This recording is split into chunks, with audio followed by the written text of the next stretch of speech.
Hi friends, स्वागत है मेरे यूट्यूब चैनल ग्रो ज्ञान विद साइंस अड्डा में। फ्रेंड्स, आज की इस वीडियो में हम पढ़ेंगे परमाणु संरचना, थॉमसन का परमाणु मॉडल और थॉमसन के परमाणु मॉडल की कमियों के बारे में। फ्रेंड्स, आज की इस वीडियो में परमाणु संरचना और थॉमसन का परमाणु मॉडल से संबंधित सारे महत्वपूर्ण बिंदु को अच्छे से समझाने का प्रयास करेंगे। आप लोग से यही आशा है कि इस वीडियो को अंत तक ज़रूर देखें। तो चलिए हम स्टार्ट करते हैं परमाणु संरचना के बारे में। फ्रेंड्स, जैसा कि जानते हैं, डाल्टन के परमाणु सिद्धांत के अनुसार परमाणु अविभाज्य और अविनाशी था।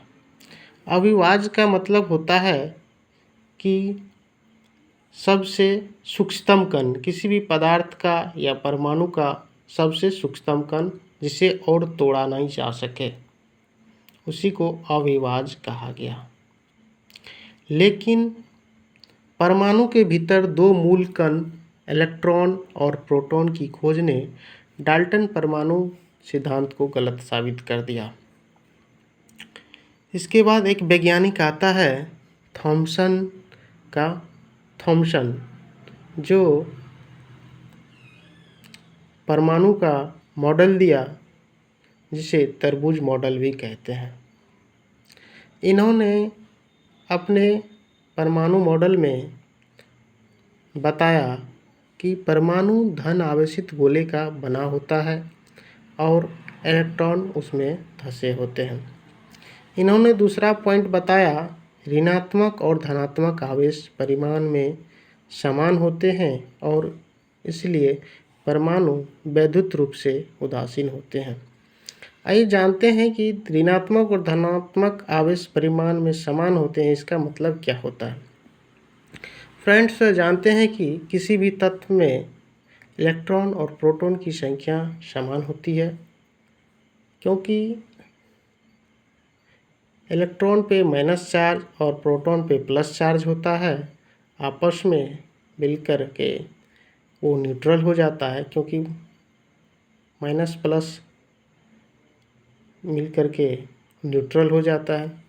इसीलिए परमाणु वैद्युत रूप से उदासीन होते हैं। थॉमसन के परमाणु मॉडल को तरबूज मॉडल इसीलिए कहा गया क्योंकि थॉमसन साहब ने अपने परमाणु मॉडल को समझाने के लिए तरबूज का उदाहरण लिया।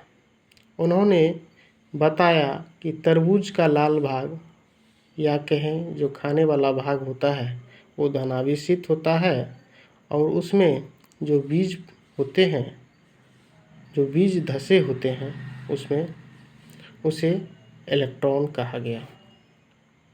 इसीलिए थॉमसन के परमाणु मॉडल को तरबूज मॉडल या वाटरमेलन मॉडल भी कहा जाता है। इसके बाद थॉमसन के परमाणु मॉडल की कमियां, यानी कि थॉमसन के परमाणु मॉडल में क्या कमियां रह गई, तो चलिए देखते हैं। थॉमसन के परमाणु मॉडल में नाभिक का कोई जानकारी नहीं दिया, यानी कि थॉमसन साहब ने अपने परमाणु मॉडल में नाभिक के बारे में कोई जानकारी नहीं दिया। अगला पॉइंट, इन्होंने बताया कि यह मॉडल परमाणु की स्थिरता, स्टेबिलिटी ऑफ एटम समझाने में असफल रहा।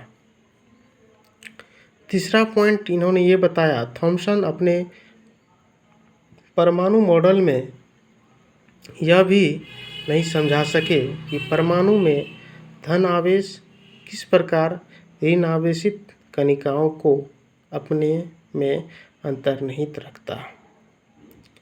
तो यही थी थॉमसन का परमाणु मॉडल। उम्मीद करते हैं आप लोग अच्छे से समझे होंगे। अगर आप लोग को यह वीडियो अच्छा लगा तो लाइक करें, सब्सक्राइब करें मेरे चैनल को। धन्यवाद।